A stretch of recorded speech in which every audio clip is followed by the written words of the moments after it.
क्या भारत अपने 4.4 पीढ़ी के स्टेल्थ फाइटर के लिए जापान के साथ मिलकर एक ऐसा इंजन बना सकता है जो भारतीय वायुसेना की ताकत को अगले स्तर तक पहुंचा दे? आज हम बात करेंगे उस ऐतिहासिक प्रस्ताव की जो 6 मई 2025 को दिल्ली में भारत और जापान के रक्षा मंत्रियों की बैठक के दौरान रखा गया। इस महत्वपूर्ण द्विपक्षीय बैठक में भारत ने जापान के सामने एक रणनीतिक प्रस्ताव रखा, जापान के साथ मिलकर उन्नत एयरो इंजन विकसित करने का।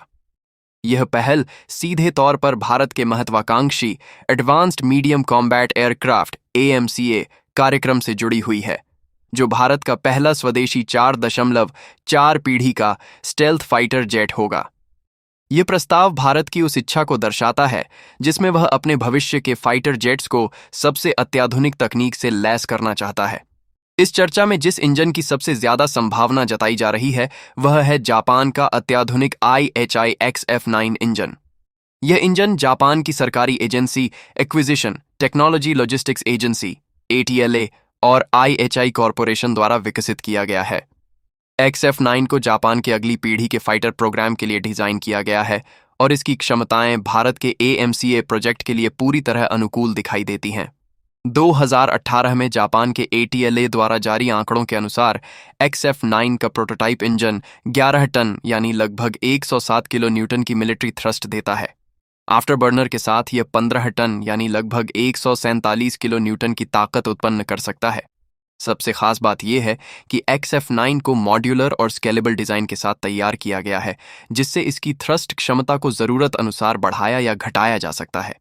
जापान की लंबी योजना है कि इस इंजन को और भी बेहतर बनाकर 20 टन यानी लगभग 196 किलो न्यूटन तक की थ्रस्ट क्षमता तक ले जाया जाए।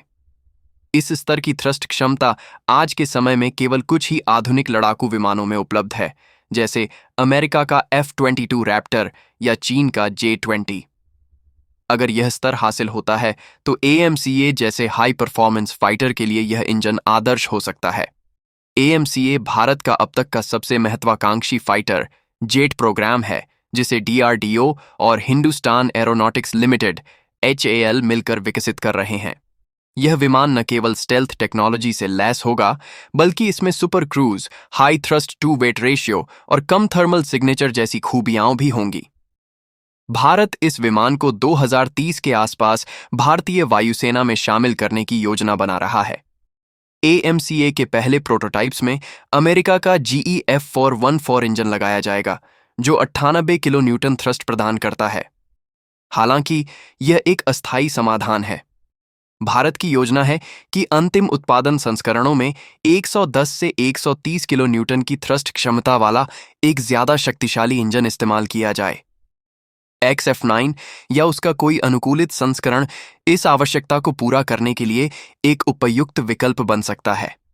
जापान के पास एडवांस मटेरियल्स, हीट रेसिस्टेंट मिश्र धातुओं और उच्च स्तरीय प्रिसीजन मैन्युफैक्चरिंग की जबरदस्त क्षमता है।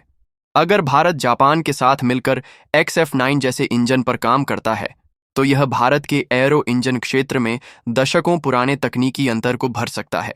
इसके साथ ही यह भारत के स्वदेशी रक्षा निर्माण प्रयासों को भी बड़ी मजबूती देगा।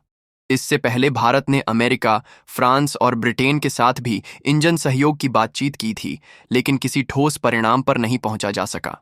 भारत का खुद का कावेरी इंजन प्रोजेक्ट, जो कि GTRE gas turbine research establishment द्वारा विकसित किया जा रहा है, पिछले लगभग 2 दशकों से संघर्ष कर रहा है और अभी भी आवश्यक थ्रस्ट स्तर नहीं छू पाया है। इसलिए जापान के साथ XF9 पर संभावित साझेदारी एक रियलिस्टिक और प्रैक्टिकल विकल्प बनती नजर आ रही है। हालांकि यह प्रस्ताव तकनीकी दृष्टि से काफी प्रभावशाली है, लेकिन इसमें सबसे बड़ी बाधा है जापान की रक्षा तकनीक निर्यात नीति। जापान का शांतिवादी संविधान लंबे समय से उसे रक्षा उपकरण और तकनीक के निर्यात में सीमित करता आया है। हाल के वर्षों में जापान ने लचीलापन दिखाया है, जैसे कि global combat air programme GCAP में ब्रिटेन और इटली के साथ उसकी साझेदारी। लेकिन XF9 जैसे संवेदनशील इंजन को भारत को ट्रांसफर करना एक राजनीतिक और कूटनीतिक चुनौती बना रहेगा। अगर भारत और जापान इस तकनीकी और कूटनीतिक भूल भुलैया को पार कर पाते हैं तो यह साझेदारी न केवल AMCA के लिए बल्कि पूरे भारतीय एरोस्पेस सेक्टर के लिए एक ऐतिहासिक उपलब्धि बन सकती है। इससे भारत को उच्च तकनीक तक पहुंच, आत्मनिर्भरता में प्रगति और एक शक्तिशाली वायु शक्ति के रूप में वैश्विक पहचान मिलेगी। तो दोस्तों, क्या आपको लगता है कि भारत और जापान मिलकर अगली पीढ़ी का सबसे बेहतरीन फाइटर इंजन बना सकते हैं? क्या यह डील भारत के रक्षा क्षेत्र में आत्मनिर्भरता की दिशा में निर्णायक कदम साबित होगी? अपने विचार हमें नीचे कमेंट में जरूर बताएं। वीडियो पसंद आया हो तो लाइक और शेयर करें और हमारे चैनल को सब्सक्राइब करना न भूलें।